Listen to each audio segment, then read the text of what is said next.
Imagine this. It's 1886, and you've just woken up on the western frontier. A day like any other, making breakfast, tending to chores, without the faintest idea that in just a few short months you'd be caught in one of the deadliest winters in history. A cold so fierce it could freeze a person solid before they even knew what hit them. So unforgiving that cattle were found frozen upright, like statues scattered across the plains. And hey, if you're enjoying these stories, I'd love it if you hit like or subscribe. Also, I'm always fascinated by where you're tuning in from. Drop a comment with your location and the time where you are. It's wild to think people all over the world are falling asleep to this. Now settle in, take a slow, deep breath and let yourself sink into whatever you're lying on. We're about to head back to 1886, and trust me, you'll be glad you're safe in a warm bed with a sturdy roof overhead. So, here we go. From the Journal of Sarah Bennett, November 28th, 1886, Western Nebraska Territory. The first snow fell today, light and gentle, not the kind that kills, not yet. I watched it through our small cabin window, the flakes drifting down like tiny feathers. James says this winter will be harsh. The signs are everywhere if you know to look for them. The squirrels have gathered more nuts than usual. The cattle have grown thicker coats. Even the beavers in the creek have built sturdier dams. James learned to read these signs from an old Lakota man when he first came west in '79. I used to think it was superstition. I don't anymore. Not after what happened to the Millers last winter when they ignored the warnings. We've been preparing since August, double-checking the chinking between the logs, gathering extra firewood, buffalo chips too, since trees are scarce on these plains, smoking meat, drying fruits, storing root vegetables. The cabin smells of preservation, salt, smoke, and the sharp tang of vinegar. Tonight, I'm writing by candlelight. We save our precious lamp oil for the darkest days of winter. James is repairing a harness by the fire. The children are asleep, all three huddled together in their bed for warmth. I never imagined this life when I was a girl in Boston. Never thought I'd know the weight of a buffalo hide coat or the relief of thawing frozen fingers by a fire. But here I am, and I wouldn't trade it.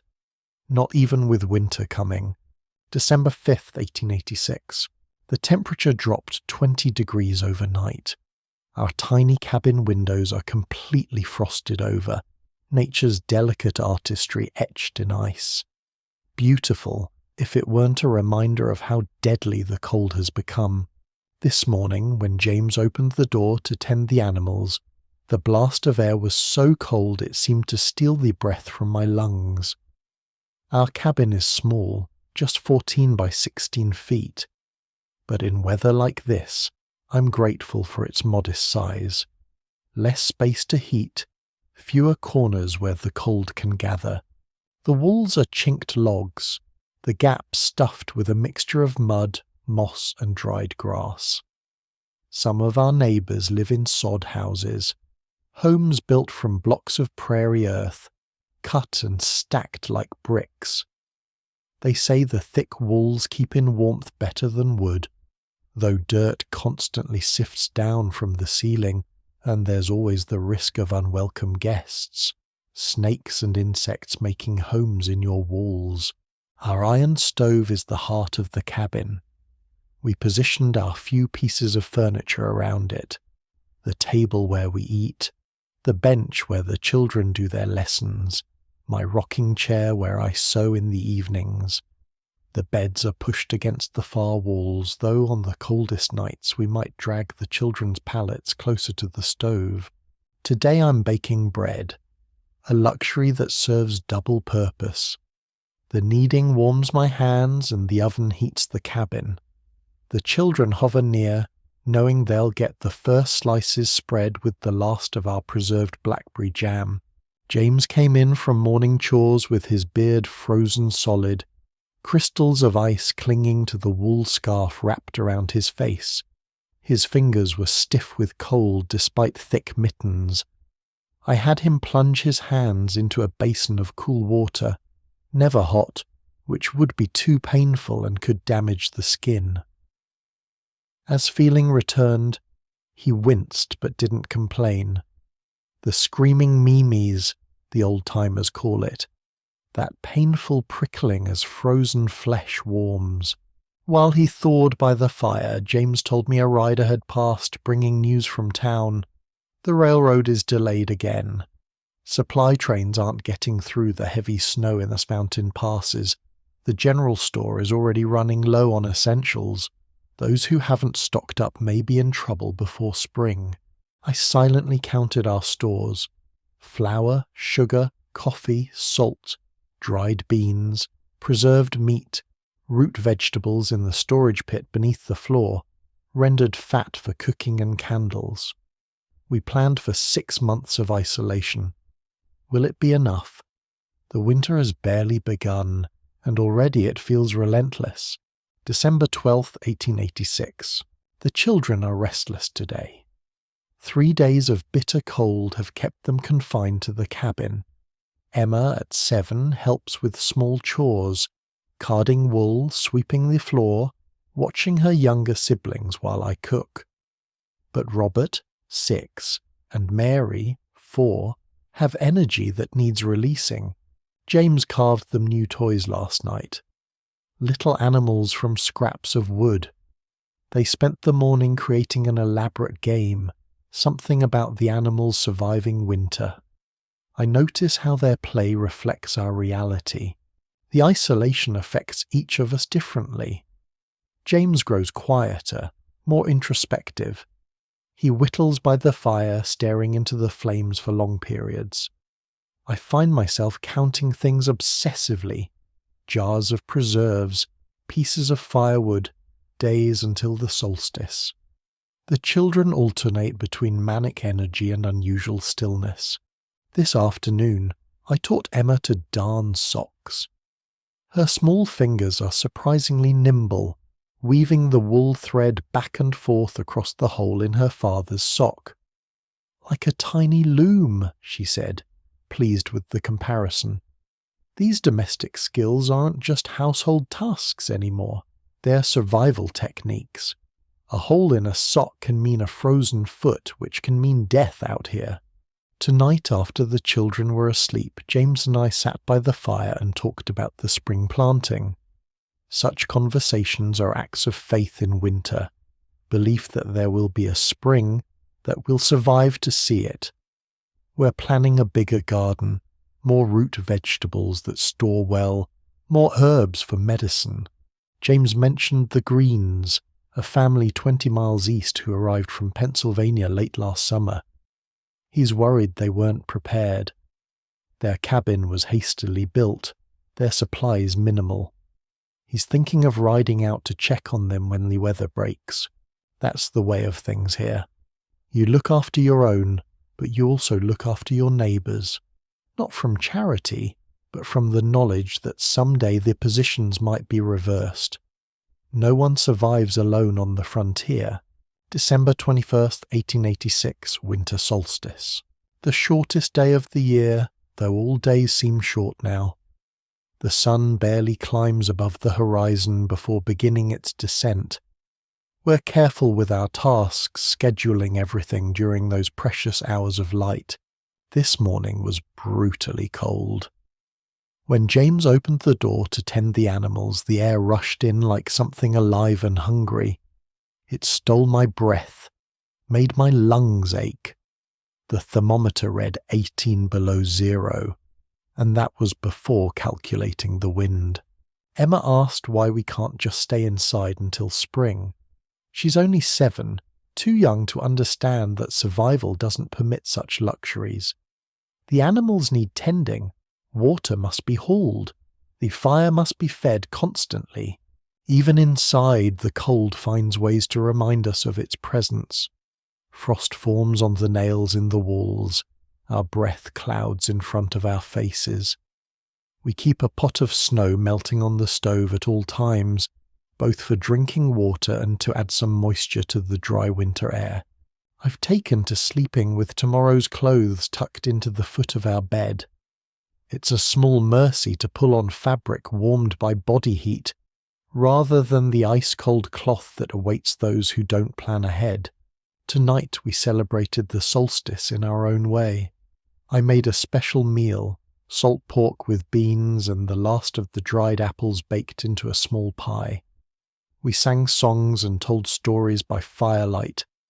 James reminded the children that from this day forward, the light begins its slow return. Minutes by precious minutes the days will lengthen. A glimmer of hope in the deepest dark. December 28th, 1886. The days between Christmas and New Year's have their own peculiar quality. A stillness, as if the world is holding its breath before beginning again. Our Christmas was simple but meaningful. The children found small gifts I'd been making in secret for months. A rag doll with yarn hair for Mary, a carved wooden horse for Robert, and for Emma, a small book of poetry I'd copied by hand on precious paper. James surprised me with a pair of mittens he'd asked Mrs. Jensen to knit. The woman has a gift for creating the warmest mittens I've ever worn.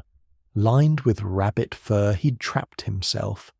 The real gift, of course, was being together, healthy and warm while the winter raged outside. We sang carols and read the Christmas story from our Bible. I made a special dinner from our stores, dried beef rehydrated and slow-cooked with root vegetables, cornbread with the last of the molasses, and a small cake sweetened with dried fruit. Today, James took advantage of a break in the weather to check our supply of firewood and buffalo chips. We're using them faster than anticipated. The cold is simply more persistent, more penetrating than in previous years. I've started to ration the lamp oil more strictly. We light a single lamp for an hour after dinner, enough time for the children's lessons and perhaps some reading aloud. The rest of the evening we rely on firelight, which flickers and dances on the walls, creating moving shadows that entertain the children. Mary has developed a cough. Nothing serious yet, but I'm watching it carefully. Winter illness can turn deadly quickly out here. I've made a syrup of honey and herbs that seems to ease her discomfort. Tonight I'll rub her chest with bear grease before she sleeps. James says the sky has a strange colour that old-timers associate with severe weather. More snow coming, perhaps another blizzard. We've checked our emergency preparations, guide ropes, extra food and water by the beds, the heavy quilts and furs easily accessible. You learn not to take chances after you've heard enough stories of people found frozen just yards from their own doors, disoriented in the blinding white. January 3rd, 1887. A new year has begun, though nature cares nothing for our calendars. The cold continues, deepening if anything. The creek has frozen solid, ice thick enough to walk on, James says. We ventured outside today, all of us, bundled in so many layers we could barely move. The children needed fresh air, movement, a change of scene. The world outside our cabin is transformed. Familiar landmarks buried under drifts, the landscape smoothed and simplified into waves of white.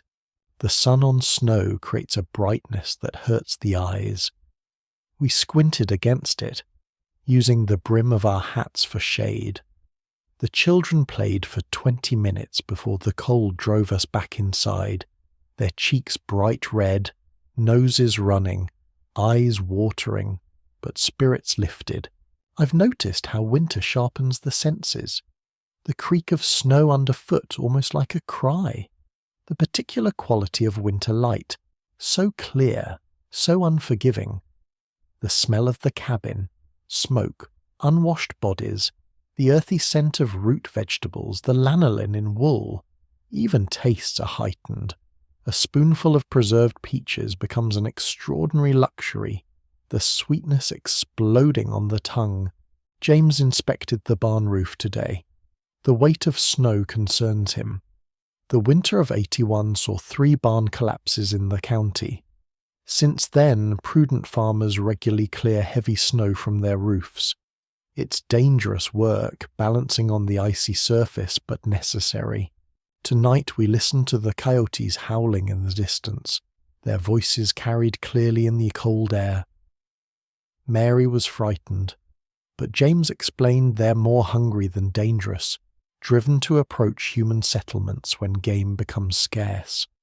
Still, he checked that the rifle was loaded before we went to bed. The fire burns constantly now. We take turns tending it through the night, never letting it die down completely, which would make morning rebuilding difficult and potentially dangerous. As I write this, James sleeps while I keep watch. The flames create the only movement in the stillness of our cabin. Outside, stars glitter in a sky so clear it seems you could touch them. The beauty and deadliness of winter existing side by side. January 9th, 1887. The blizzard started 3 days ago. It came suddenly. One moment clear blue sky, the next a wall of white bearing down from the north. James had just enough time to string the guide rope from our door to the barn before visibility disappeared completely. Without that rope, a person could get lost between house and barn, just 20 yards, and freeze to death, wandering in circles. The wind is the worst part. It doesn't just blow, it screams. It finds every tiny crack in our cabin walls, forcing snow through gaps we thought we'd sealed. Small drifts form on our windowsills inside the house. We take turns staying awake to feed the fire. Sleep would be dangerous now. If the fire dies, we die too. The children sleep together in a pile of blankets near the stove. James and I have moved our bed closer as well. Our food supplies are holding, though I've started to ration more carefully. This storm shows no signs of breaking soon. The animals are restless in the barn. I worry about the cow especially. Her milk production has dropped in the cold, even with extra feed. When I checked the thermometer at noon, the mercury had dropped below the scale. Later, a travelling doctor told us it likely reached 40 below zero that day. Add the wind, and it felt like the air itself could shatter. This is the kind of cold that changes you. It makes you understand your place in the order of things. We humans, with our fires and our shelters, we're just playing at mastery. The winter reminds us of the truth. January 10th, 1887, day 4 of the blizzard. The wind finally lessened around dawn, but the snow continues, huge flakes falling silently, accumulating at a rate I've never seen. The drifts against our north wall must be 5 feet high by now.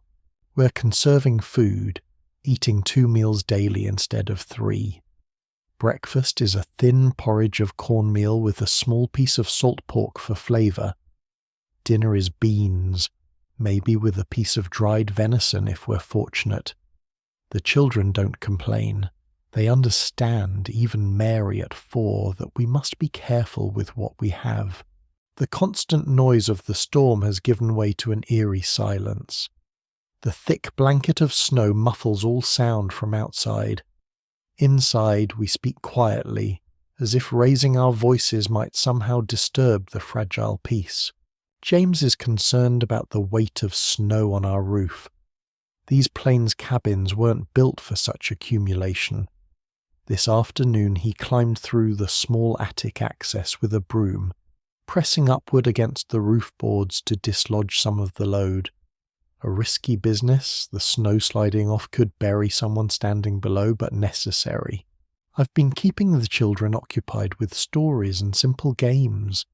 We play I Spy, though there's precious little to spy in our one-room cabin. We practice sums and letters.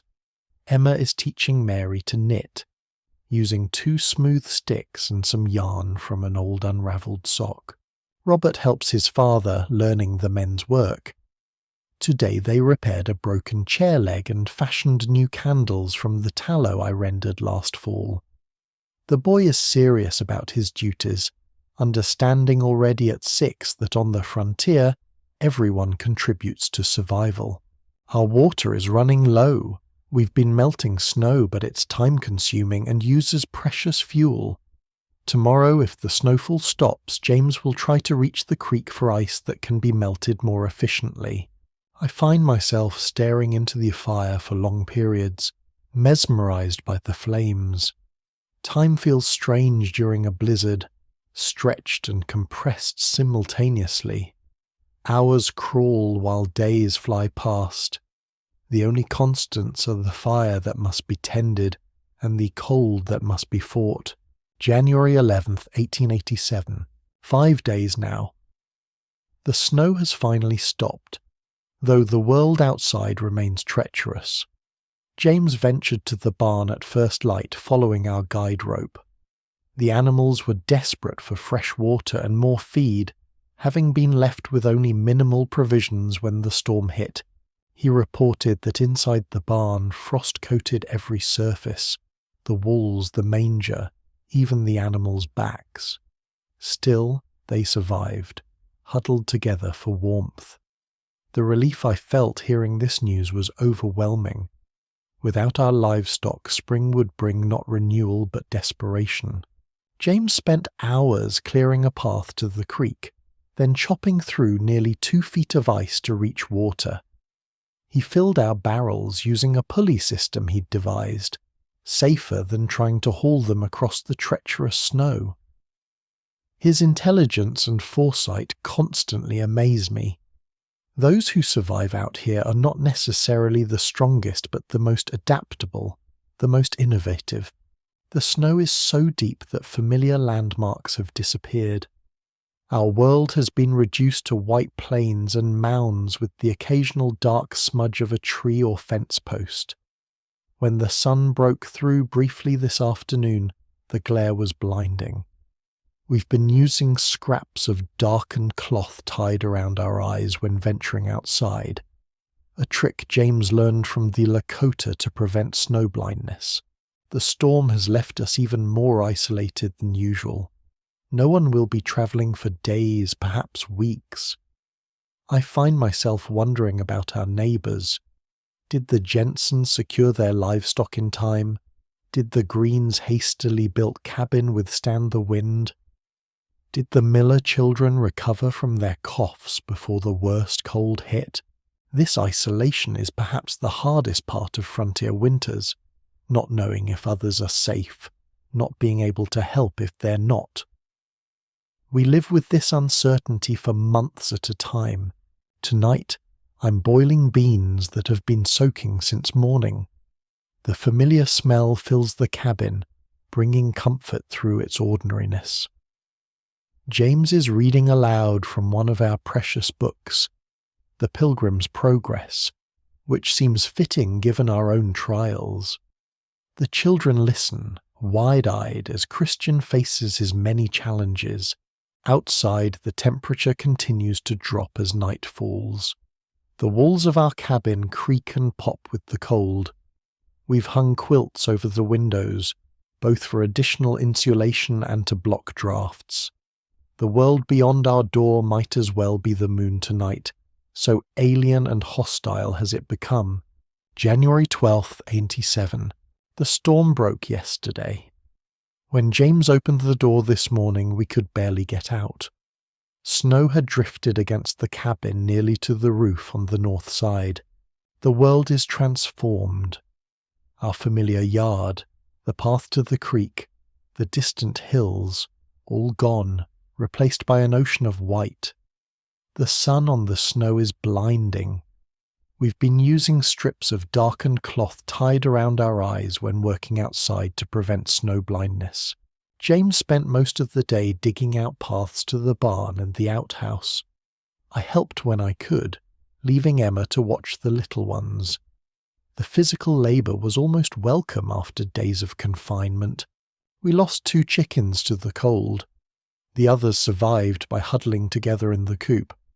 The cow and horse came through, though they're clearly weakened. James says another storm like that could finish them if we're not careful. News travels slowly in winter, but a rider passed by late this afternoon. He stopped long enough to warm himself and share what he'd seen. The toll on the cattle herds has been devastating. Thousands dead, frozen where they stood or piled against fence lines seeking shelter from the wind. The big operations from back east will be ruined by this. They weren't prepared, didn't understand what a plains winter could do. Their cattle were left to roam free with no shelter or supplemental feed. Now they're paying the price. Local families have fared better. Those who've been here longer know what it takes to survive. Still, the rider said the Johnsons lost their youngest to the cold when their fire went out overnight. Such news chills me more than any wind. Tonight, I held my children closer, grateful for their warm breath against my neck, the solid walls around us, and the fire that keeps death at bay. January 15th, 1887. 3 days of relative calm. We've been working constantly, clearing snow, repairing minor damage from the storm, reinforcing the barn, checking on livestock, taking inventory of our supplies. The physical toll of winter is becoming visible on all of us. James has lost weight, his belt cinched 2 notches tighter than in fall. The children's faces look thinner, though I try to give the most nourishing portions. My own hands are chapped and cracked from constant work and cold, the skin splitting painfully at the knuckles despite regular applications of rendered fat. Yet there's a mental toughness developing alongside the physical hardship. I see it in Emma's quiet competence as she takes on more responsibilities without complaint, in Robert's serious attention to his father's lessons in survival skills, even in Mary's patience with confinement, when a child her age should be running and exploring. They're learning what it means to be frontier children, that life requires vigilance, work, and cooperation. That comfort is never guaranteed but must be created anew each day. That small pleasures, a warm drink, a story by firelight, a game of checkers on a hand-carved board, become precious against the backdrop of hardship. Today brought an unexpected visitor, Mr. Green from the homestead to the east. He appeared shortly after noon, looking half frozen despite his layers. His family had weathered the storm, but their food supplies were running dangerously low. They hadn't anticipated such sustained cold, hadn't stored enough. James didn't hesitate. He gave Mr. Green a sack of flour, dried beans, and a small piece of our salt pork. It will mean leaner times for us, but as James said after the man left, we can't eat knowing they're starving. This is the frontier code, not charity but mutual aid. Next time we might be the ones in need. No official government relief exists out here. We are each other's safety net. Tonight I'm rendering more tallow for candles. The process is time-consuming but satisfying, melting the carefully saved fat in our cast-iron pot, straining it through cloth, pouring it into moulds with cotton string wicks. The cabin fills with the distinctive smell, not entirely pleasant but associated with light and warmth, which makes it welcome. James has been unusually quiet today. When the children were asleep, he confessed his worry about our firewood supply. We're using it faster than expected, and the winter shows no signs of breaking early.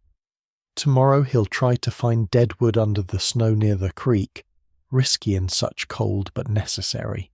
I suggested using more buffalo chips, which we've stored in abundance, and saving the wood for the coldest nights. He agreed it was sensible, but I can see the calculation constantly running behind his eyes. How many weeks until spring? how many logs remaining, how cold the nights might get.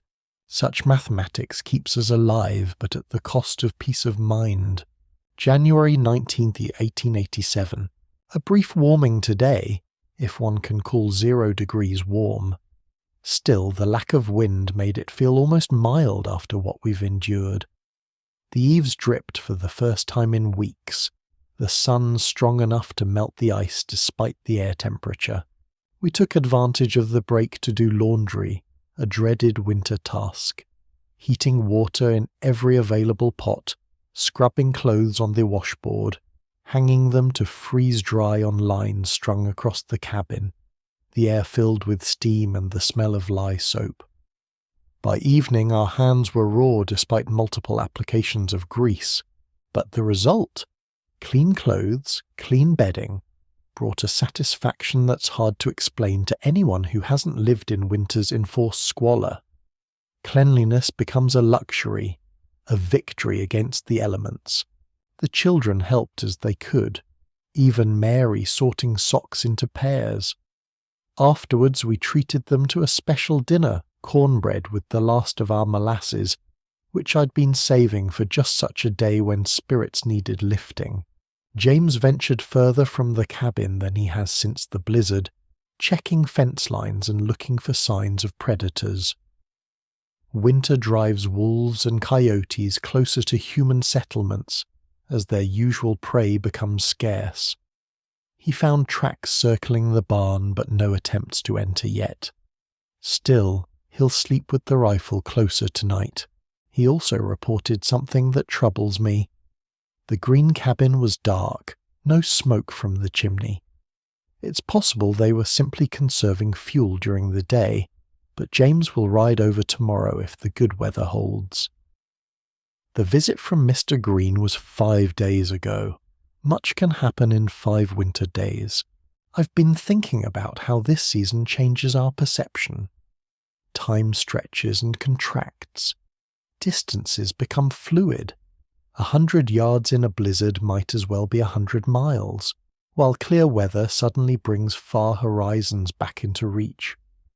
Even our bodies seem different, bulky with layers, movements restricted, skin hidden from sun until it pales to an almost translucent white. The children notice these changes too. Today Emma asked when her real hands would come back, meaning her summer hands, tanned and nimble, not these red, chapped appendages that struggle with fine tasks. I told her spring would restore what winter has taken. I pray that's true for all of us. January 25th, 87. Another storm came and went. Smaller than the last, but still dangerous. We're settling into winter rhythms now, a kind of stability within the extremity. Our days follow a pattern. Wake before dawn, rebuild the fire from banked coals, melt snow for water, prepare a hot breakfast, usually porridge with a bit of dried fruit, bundle up for morning chores, tend to animals, haul more firewood, repair any damage from the latest storm, prepare the midday meal, work on indoor tasks during the afternoon, mending, carving, teaching the children their letters, prepare for evening, secure everything for the night, sleep and begin again. The sameness of the days can wear on the mind.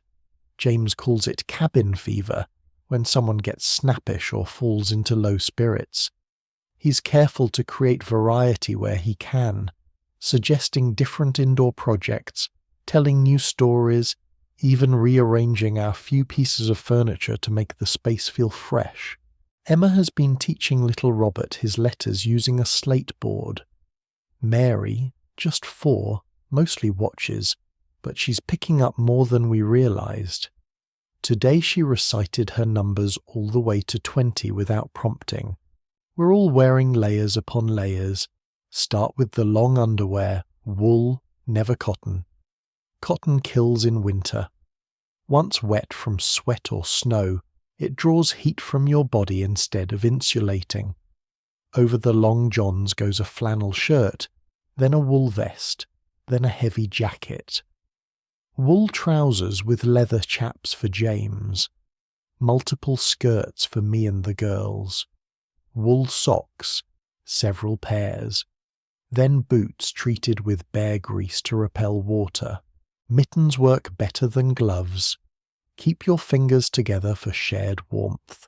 And never ever go bareheaded. A wool hat pulled low, ideally with ear flaps, is essential. The old-timers say you lose half your body heat through an uncovered head. I don't know if that's true, but I've seen what happens to exposed ears in sub-zero temperatures.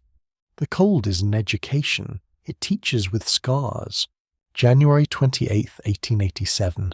James returned from town today with news that confirms our fears. The cattle losses across the territory are catastrophic. The big ranching operations are seeing entire herds wiped out, animals frozen standing up, or piled against fence lines where they sought shelter from the wind. Mr. Harrison at the general store says rail cars are standing empty at the stations, no cattle to ship east. The banks are nervous, calling in loans made to ranchers who now have nothing to sell.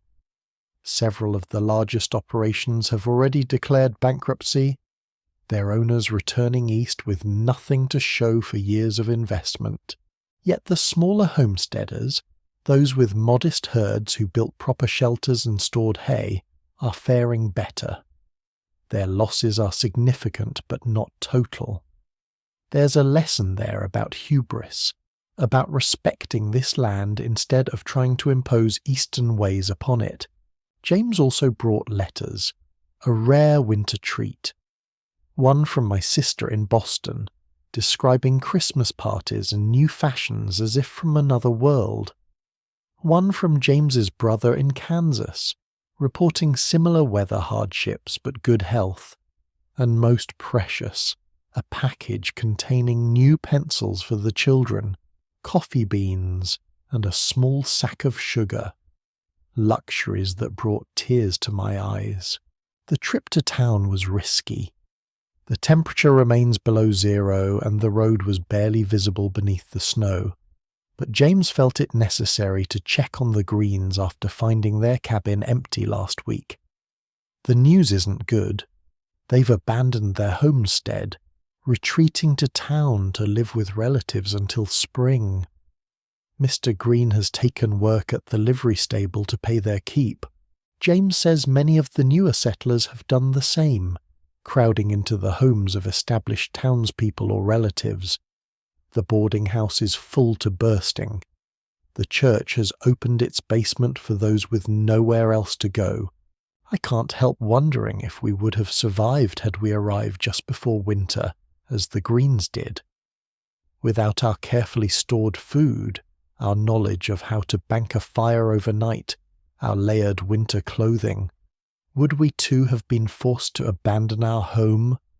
The margin between survival and failure is so narrow out here. Tonight I'm making soup from a beef bone James brought from town, a gift from the butcher who had little business with so many cattle dead in the fields. The marrow and scraps will flavour our beans for days. Such simple things become precious in winter. The children are excited by their new pencils drawing pictures on scraps of paper. Their world has been so monochrome for months, white snow, brown cabin walls, grey skies, that even the yellow of a pencil seems vibrantly colourful to them now. February 1st, 1887. The wind changed today, coming from the south for the first time in weeks. With it came marginally warmer air, still below freezing, but the bitter edge has dulled. James says it won't last, but even temporary relief is welcome. We took advantage of the milder weather to do some outdoor work that had been postponed during the extreme cold. James and Robert repaired part of the barn roof where snow weight had damaged the edge. I took inventory of our root cellar. The vegetables stored there are holding better than expected, protected from freezing by the earth's insulation. The children played outside for almost an hour, building snow structures and sliding down the drifts on a piece of bark James smoothed for them. Their cheeks were bright red when they came in, but their eyes shone with the simple joy of movement and fresh air after so much confinement. This brief respite has lifted all our spirits. Even our livestock seemed more energetic today. The cow giving a bit more milk, the chickens venturing from their sheltered corner of the barn. Yet we know better than to trust February. The worst blizzards often come now, when you've started to believe winter might be loosening its grip. The old-timers have a saying, February's first thaw fills April's frost hollow, meaning that early warmth often leads to later killing frosts when crops have already been planted. Tonight James is reading to the children from our book of Greek myths, the story of Persephone and how her time in the underworld creates winter. The children are captivated, especially by the idea that spring's return is guaranteed by divine arrangement. If only our winters were so predictable. I've been mending by firelight, patching the knees of Robert's trousers, darning socks, reinforcing the elbows of James's shirt. Clothing takes such a beating in winter, and replacing anything is impossible until the peddlers start their rounds in late spring. Outside, the wind has shifted again, coming now from the west. James says it means change, but whether for better or worse remains to be seen. We've learned not to hope too much, to take each day's weather as it comes, to find contentment in small comforts, a warm fire, a full belly, family safe beneath one roof. That's another lesson of the frontier. Expectation is the enemy of satisfaction. Those who survive are those who adapt rather than despair when reality doesn't match their hopes. February 4th, 1887. The Jensen family from the next homestead over visited today. They arrived by sled, bundled in furs, faces barely visible between scarves and hats. The visit was a welcome break from isolation. We shared what news we had, which wasn't much. Their youngest had been sick with a chest cold, but Mrs. Jensen had treated it with a tea made from pine needles. It's surprising how much vitamin C those needles contain, enough to prevent scurvy when fresh fruits and vegetables are months away. Mr. Jensen helped James repair our barn door, which had been damaged in the last storm. In return, James gave him some of our extra harness leather. Mrs. Jensen brought a precious gift, coffee beans, which we brewed immediately. The rich aroma filled our cabin, a luxury that brought tears to my eyes. The children played together indoors, a rowdy game of their own invention that involved much running and shouting. Normally I might have quieted them, but after weeks of necessary stillness, their energy was beautiful to witness. As they prepared to leave before dark, we made plans to check on each other after the next storm. That's how it works out here. No one survives alone. Tonight the cabin feels different, freshened somehow by outside voices, by news of the world beyond our four walls. I'm grateful for neighbours, for community in this harsh place. The winter has already claimed so many, not just livestock, but people too. The Jensens told us about a family of newcomers found frozen in their poorly constructed cabin. They hadn't understood about banking a fire overnight. Such simple knowledge, but fatal to be without it. I watch my own fire now, flames dancing over logs that will eventually burn down to the coals I'll carefully preserve till morning. Fire is life out here. We tend it like the sacred thing it is. February 8th, 1887. Mary is sick. It began as a simple cough 2 days ago, but by this morning she was burning with fever. Her breathing is rapid and shallow, with a frightening rattle in her chest. I've been giving her willow bark tea for the fever, honey and pine needle syrup for the cough. I've rubbed her chest with bear grease and covered her with warm compresses. Still, she grows worse. James wanted to ride for the doctor in town, but another storm has begun. The wind is driving snow horizontally past our windows. Even if he could make the journey safely, the doctor might not be able to return with him. So we do what frontier families have always done. We rely on inherited wisdom, on remedies passed down through generations. I remember my grandmother treating my childhood pneumonia with mustard plasters and steam tents. I'm trying both now, boiling water constantly to create moisture in our dry winter air. The other children are frightened. They've seen enough death, even at their young ages, to understand the danger. Emma sits by her sister's bed, reading stories and offering sips of water. Robert brings fresh snow to melt for compresses. They're so young to bear such responsibility. But that's frontier childhood, accelerated maturity born of necessity. James has been silent, his face grim as he tends the fire, ensures it burns hotter than usual to keep the cabin warm for Mary. I know he's thinking of the Johnson child who died last month. Of all the small graves that dot the prairie, testimonies to winter's cruelty and the fragility of young lives. I haven't slept in 2 days. My eyes burn, my back aches from bending over Mary's bed. But I cannot rest while she struggles for each breath. I find myself bargaining with God as mothers have done throughout time. Take anything from me, but spare my child. Tonight, as I write by Mary's bedside, her fever seems marginally lower. Her breathing is still laboured, but the terrifying blue tinge has left her lips. Perhaps the worst has passed. Perhaps we've been granted mercy. Outside, the storm continues, isolating us completely. We are alone with our sick child, with our fear, with our hope, the quintessential frontier experience. February 11th, 1887, Mary's fever broke yesterday. She's weak but recovering, taking broth and sleeping peacefully for the first time in days. The relief is indescribable, a physical sensation, as if a great weight has been lifted from my chest. The storm passed too, leaving another foot of snow but mercifully little wind damage. James was able to dig out paths to the barn and woodpile.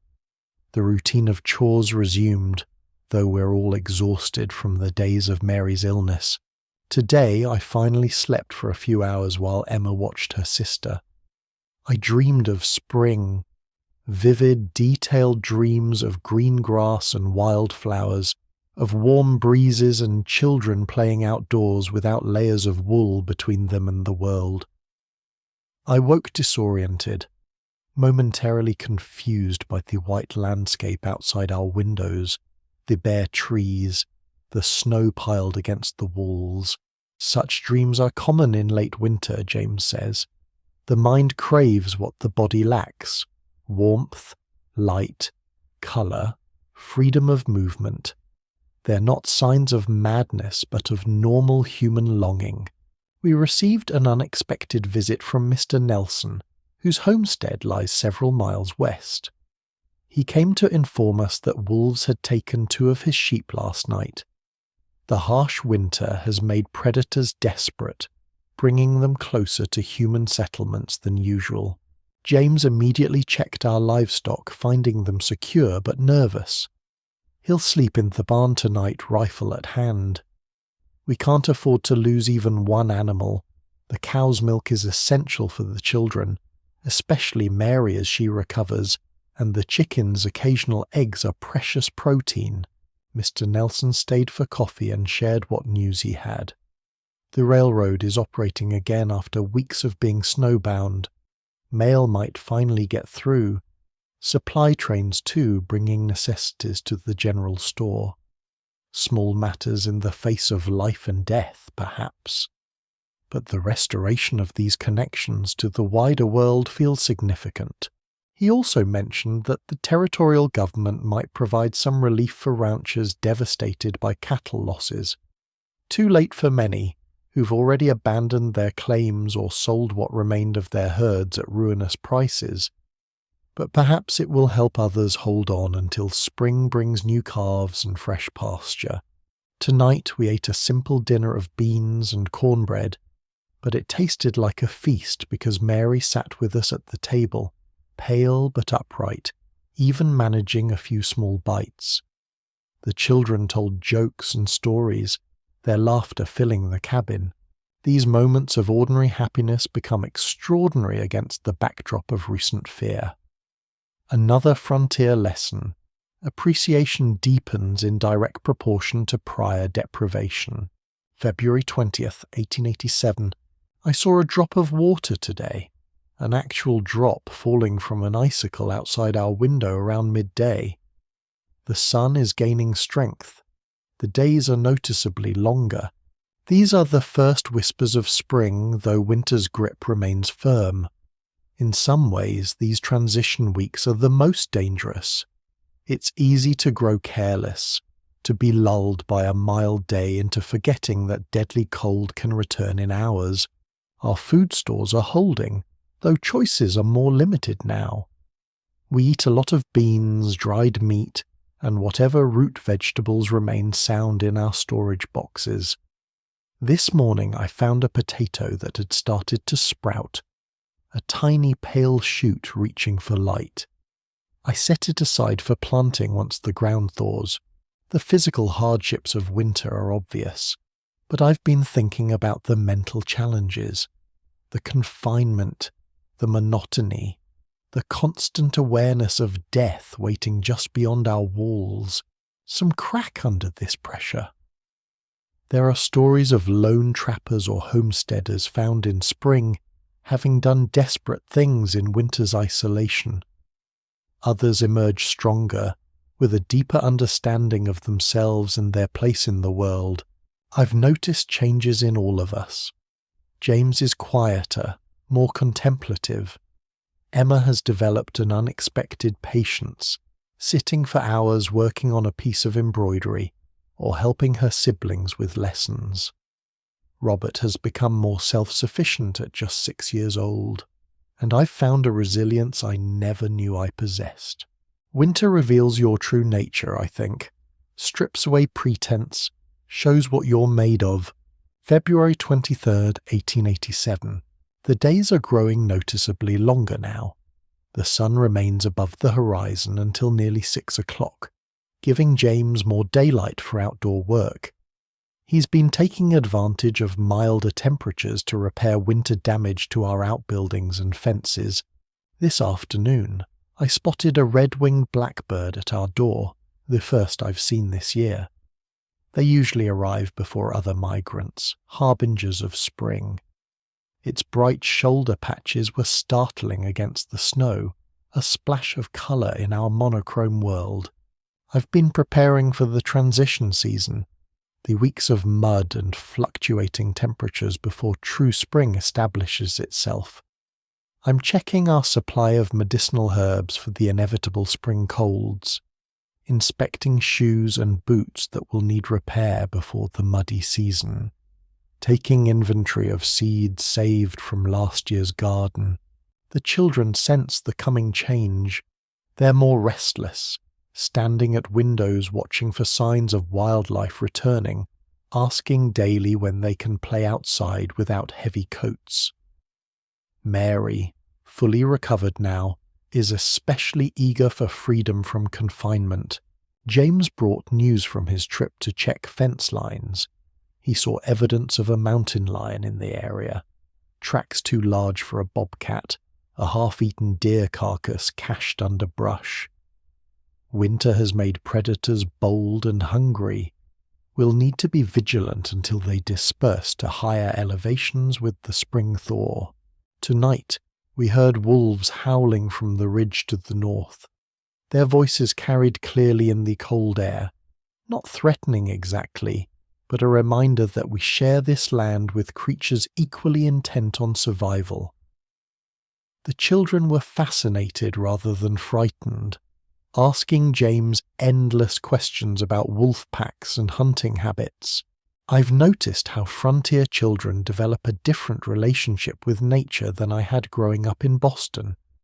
They don't see the natural world as something separate, to be visited occasionally in parks or gardens.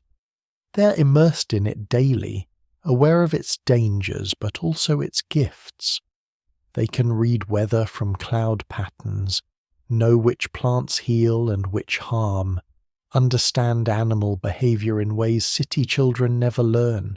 It's a harder childhood in many ways, more responsibility, more awareness of mortality, fewer luxuries. But there's also a depth to their experience, a groundedness I sometimes envy. They know exactly where they stand in the order of things. February 28th, 1887. A warm spell has arrived. Temperatures above freezing for 3 consecutive days. The snow is receding from south-facing slopes, revealing patches of brown grass beneath. The creek ice is developing dark spots where it's beginning to thin. These changes bring their own challenges. The ground between cabin and barn has turned to mud, sucking at boots and making every trip a slog. Water drips constantly from the eaves, creating icy patches by night that thaw to slippery mud by day. The animals are restless, sensing spring but still confined by lingering snow and cold nights. Yet the warming brings blessings too. We can open the cabin door during the warmest hours, letting in fresh air to replace the stale winter atmosphere. Laundry hung outside actually dries rather than freezing solid. The children can play outdoors for longer periods, burning off energy accumulated during months of confinement. James has been taking advantage of the thaw to assess winter damage more thoroughly. The news isn't good. Our root cellar flooded when a sudden melt overwhelmed the drainage system. We lost most of the remaining potatoes and some preserved fruit in cracked jars. The barn roof will need significant repairs before spring rains begin in earnest. The chicken coop leans precariously where snow weight damaged its structure. Such is the rhythm of frontier life. Winter's destruction followed by spring's rebuilding. Nothing here is permanent. Everything requires constant maintenance, adaptation, renewal. Today I began spring cleaning in earnest, taking advantage of the milder weather to air bedding, scrub floors, and wash the soot-darkened curtains. The physical labour feels good after winter's relative inactivity. My muscles remember their strength. The children helped, turning the chores into games. Even Mary, still thin from her illness but gaining strength daily, carried small bundles of bedding to the line.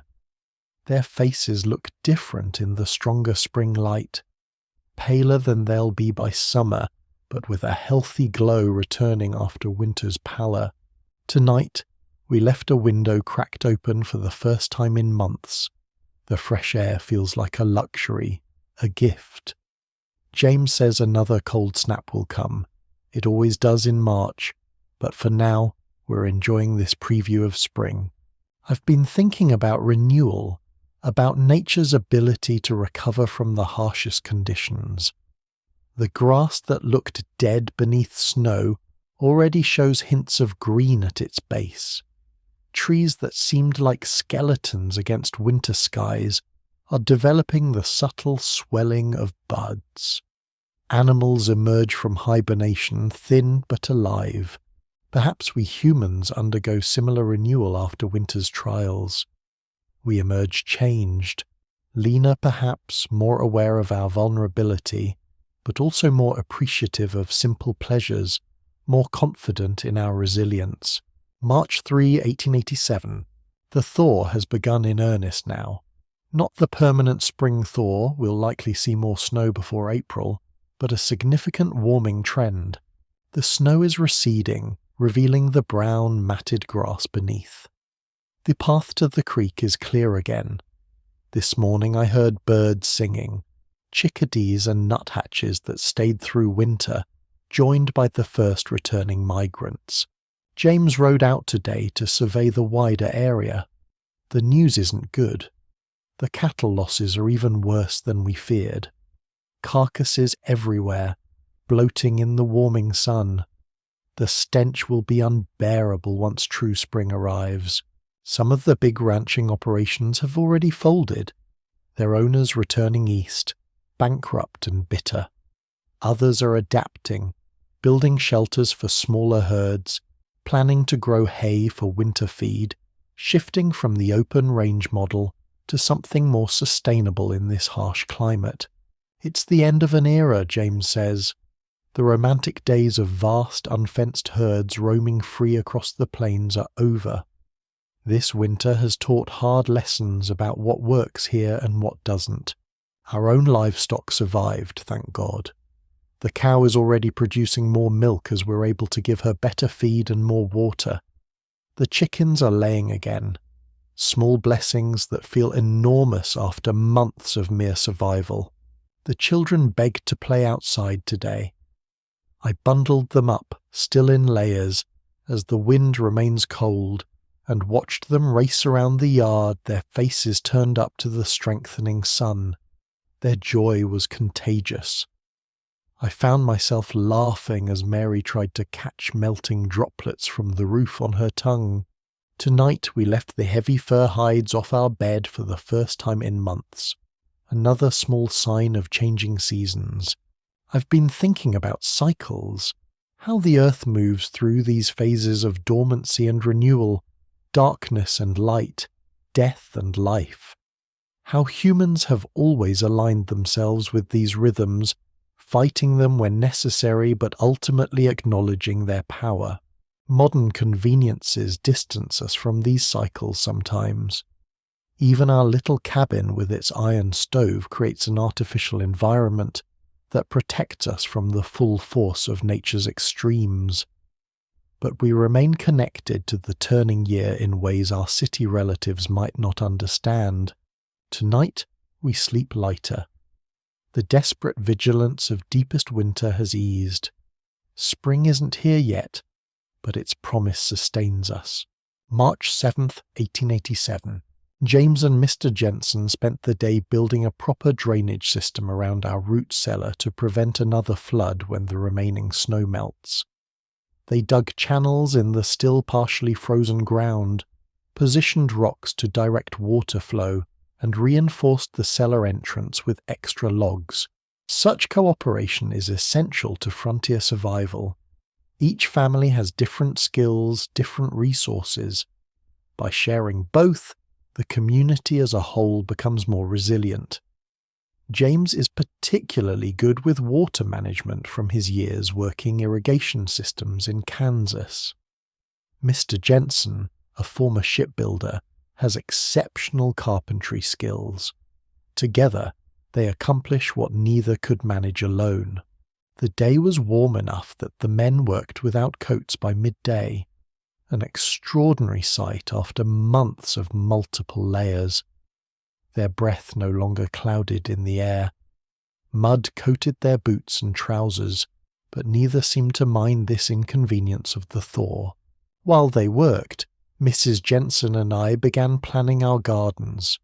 We'll share some seeds. She has extra beans and squash, while we have surplus corn and tomato seeds saved from last year.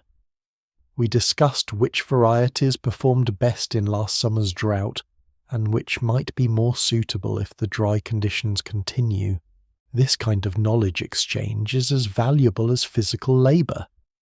European vegetables don't always thrive in the harsh continental climate of the plains. Through years of trial and error, supplemented by wisdom from indigenous peoples who farmed here for generations, settlers have gradually identified varieties and techniques that work in this specific place. The children played together all day, building dams in the small rivulets created by melting snow, fashioning mud pies, and generally getting filthy in the way that only children allowed outdoors after long confinement can. Their laughter provided soundtrack to the adults' work. By evening, everyone was exhausted but satisfied. We shared a meal of beans, salt pork, and the last of our preserved corn, simple food made delicious by honest hunger. Mrs. Jensen contributed sourdough bread from starter she's maintained for 3 years, carrying it west from Pennsylvania in a crock nestled among her few precious belongings. Tomorrow the Jensens will return to their homestead, but we've made plans to help each other with spring planting and barn repairs in the coming weeks. Such arrangements aren't just practical, they're essential to our mental well-being after winter's isolation. As I write by candlelight, the children already asleep, I can hear spring peepers calling from the creek, tiny frogs emerging from mud where they've been dormant all winter. Their chorus is the true sound of winter's end, more reliable than any calendar date. March 12, 1887. Winter's last gasp arrived today. 6 inches of heavy wet snow and temperatures dropping below freezing again. The fruit trees that had begun to bud may suffer damage.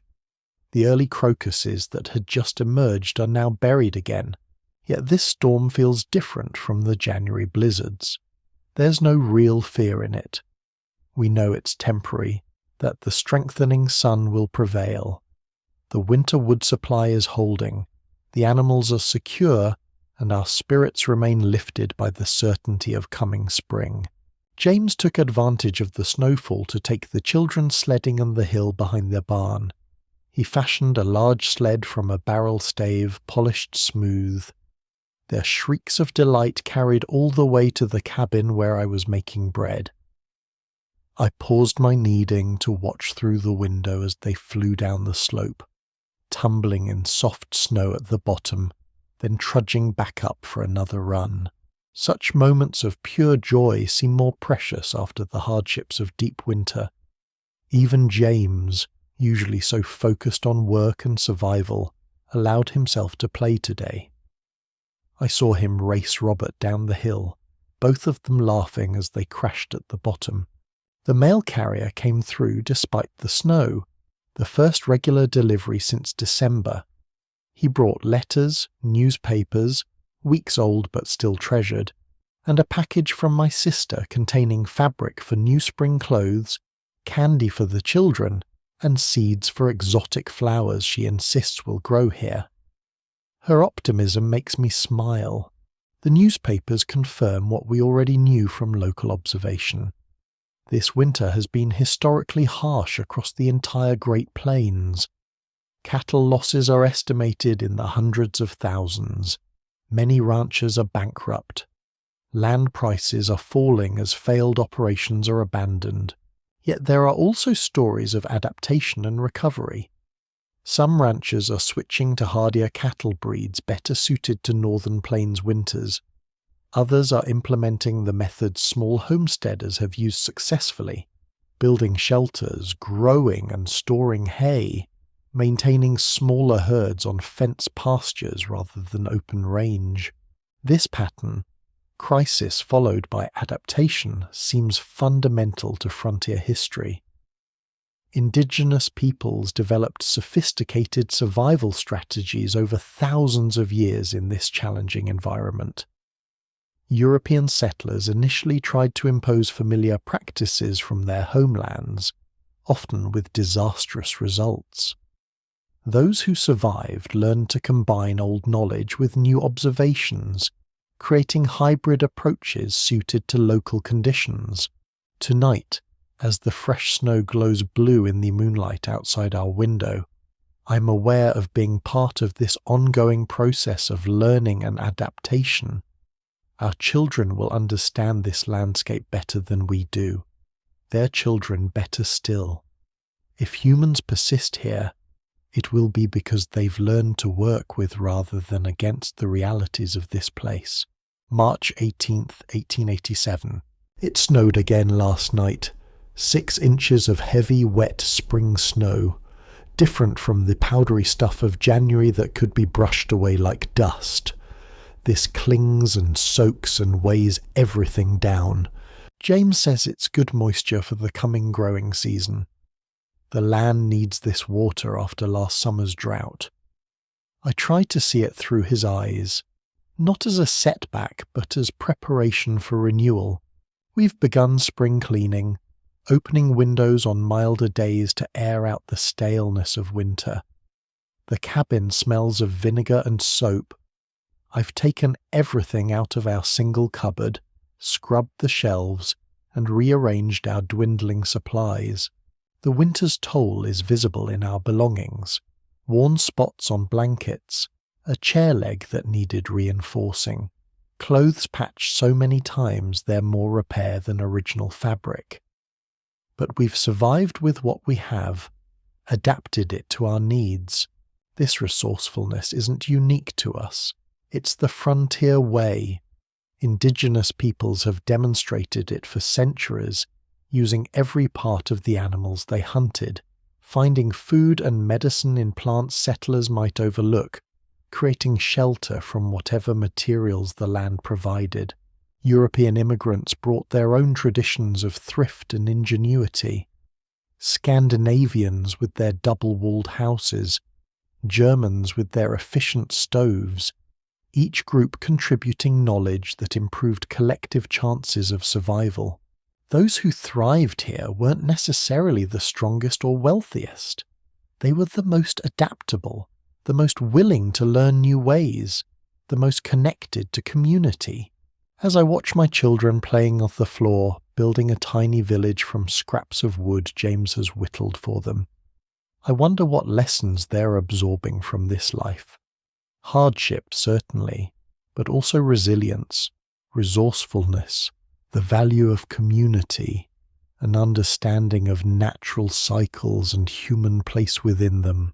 These aren't lessons taught in city schools, but they may be more valuable in the long run. March 25, 1887. The last week has brought dramatic change. The snow is gone except in the deepest shadows. Green shoots are appearing in sheltered areas. The creek has broken free of ice and runs high with meltwater. James and Robert have been working from dawn till dusk preparing fields for planting. The plough cuts through soil still partially frozen beneath the surface, requiring both man and horse to strain against its resistance. By evening, they return exhausted, hands blistered despite gloves but satisfied with the day's progress. Emma and I have been preparing the kitchen garden near the house, turning soil, adding precious manure saved from the barn, marking rows with string. Mary follows behind us, dropping pebbles along the string lines, delighted to be included in the work. The physical labour feels good after winter's confinement. Our bodies remember their summer strength, muscles waking after months of limited use. Even the soreness at day's end is welcome, the honest pain of productive work rather than the cramping discomfort of cold. We're still eating primarily from our winter stores, but small additions have appeared. Wild onions Emma found near the creek, the season's first dandelion greens. These touches of fresh green taste miraculous after months of dried and preserved foods. The animal carcasses from winter are becoming a serious problem as temperatures rise. James and neighbouring men spent yesterday dragging dead cattle away from water sources and burying what they could. Still, the stench carries on the wind, and we worry about disease. Many of the eastern cattle companies have simply abandoned their dead livestock and cut their losses. It falls to those who remain to deal with the aftermath. James came home angry yesterday, cursing the carelessness of men who claimed resources they didn't understand, then left the consequences for others to manage. This tension between transient exploiters and committed residents has defined the frontier since European settlement began. Those who come to extract wealth, fur, timber, minerals, grass, often leave devastation in their wake. Those who come to build homes must either repair the damage or adapt to permanently altered conditions. The children are thriving in the milder weather. Their winter pallor has given way to the beginnings of sun-browned skin. They've discarded layers of clothing, running with a freedom impossible in winter's bulky garments. They spend hours at the creek, watching water striders and minnows, building dams and boats, coming home mud-splattered and happy. Tonight, we ate dinner with the door open to the twilight. A pair of bluebirds is investigating the nesting box James built last fall. Their brilliant colour against the drab landscape seems almost unreal after months of white and grey. March 30th, 1887. The transformation accelerates daily. What was brown earth last week now shows a faint green haze as grass begins to emerge. The cottonwoods along the creek have a reddish tinge, buds swelling, preparing to unfurl. Each morning brings new bird songs as migrants return from southern wintering grounds. We planted peas, radishes and spinach today, crops that can withstand light frost if winter decides on one final appearance. The soil is still cool but workable, dark and rich where we've added composted manure. Emma has become my shadow in the garden, eager to learn the timing and technique for each crop. She has an instinctive feel for growing things that reminds me of my grandmother. This knowledge, when to plant, how deep, how far apart, which companions benefit each other, is as valuable as any academic learning. It's what keeps us fed. Robert prefers working with his father on the larger fields. At 6, he's already learning to guide the plough, to read the soil's readiness, to care for the tools that sustain our livelihood. James is patient with him, understanding that these lessons must be absorbed through practice rather than instruction. Mary flits between both worlds, sometimes helping me with seeds small enough for her little fingers to handle, sometimes following Robert and supervising his work. Her recent illness seems completely behind her now. She's gaining weight, her cheeks round and pink with health. Today I took my first walk alone since winter began, following the creek for a mile or so while the children were occupied with James. The solitude felt strange after months of constant close companionship in our small cabin. I found myself noticing details I'd missed in previous springs. The precise shade of new willow leaves, the pattern of frost retreating from north-facing slopes, the first insects emerging to dance above the water. Winter sharpens perception, I think. Deprivation heightens appreciation. As I walked back toward our homestead, I saw it with fresh eyes. The cabin and barn small against the vast landscape, thin smoke rising from our chimney, fields partially turned for planting, the tiny figures of James and the children working in the kitchen garden. This place is more than property now. It's become part of us, shaped by our labour and care, just as we've been shaped by its demands and gifts. 4 years ago, when we first arrived from Boston, I saw only emptiness and hardship. Now I see home. April 2, 1887. Spring has arrived decisively. The snow is gone except in the deepest shadows. Green shoots are emerging everywhere. The creek is running high with meltwater, its voice a constant rushing backdrop to our days. We're all spending as much time outside as possible after the long confinement of winter.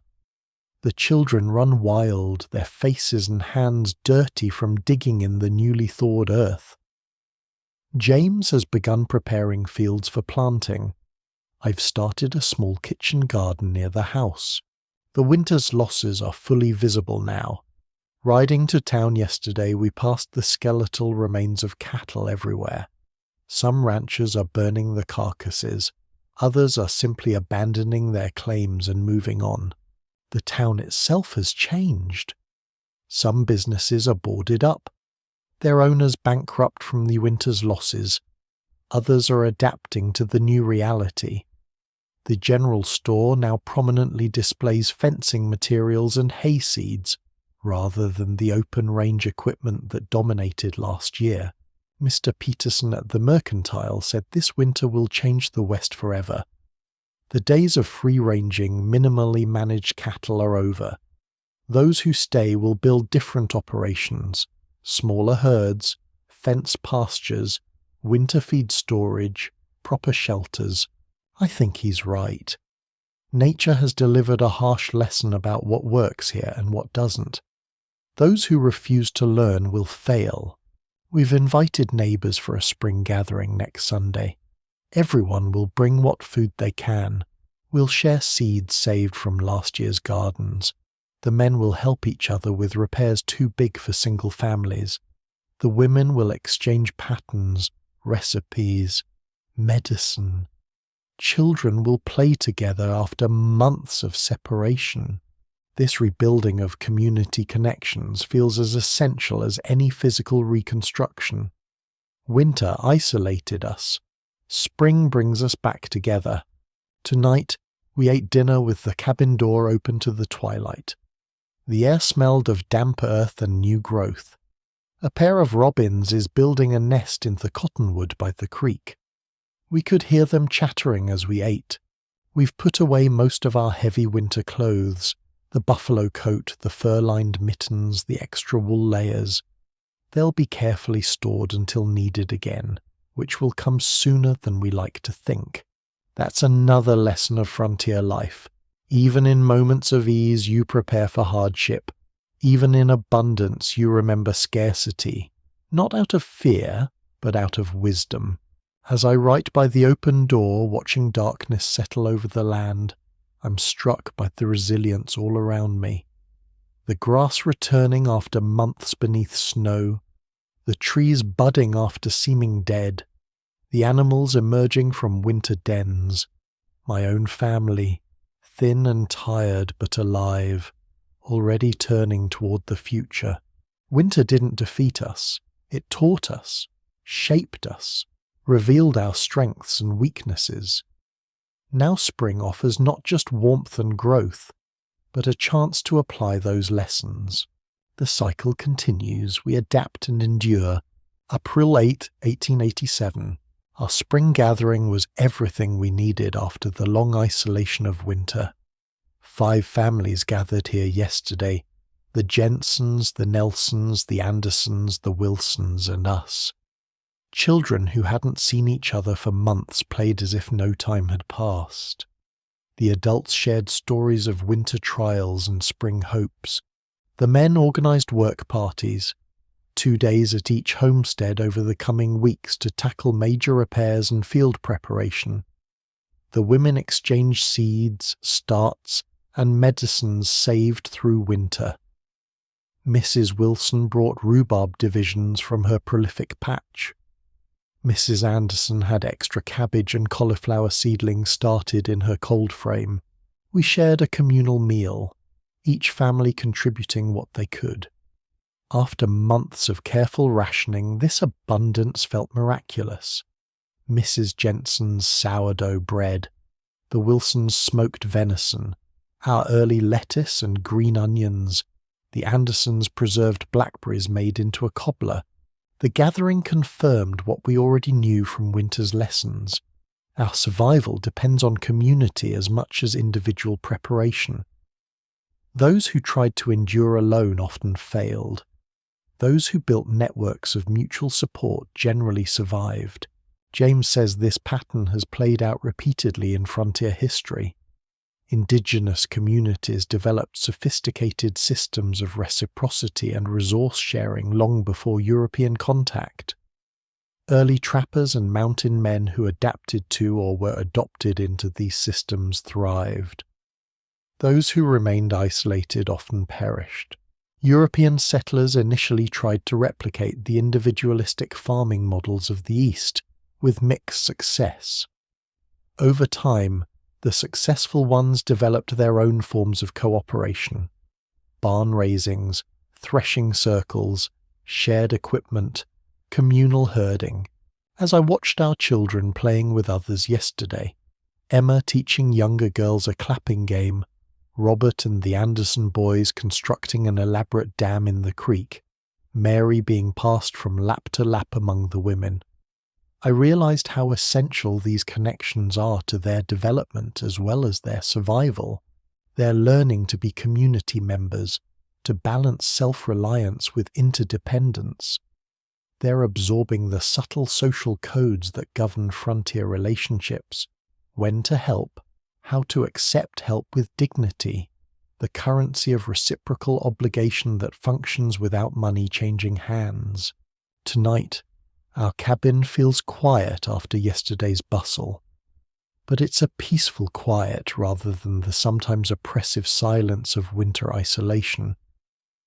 We carry the energy of community with us now, the knowledge that we're not alone in facing whatever challenges the coming seasons might bring from the historical records. The winter of 1886 to 1887, often called the Great Die-Up, was one of the most severe in American frontier history. Hundreds of thousands of cattle died across the Great Plains. The economic impact reshaped Western ranching permanently, ending the open range era and leading to more sustainable practices.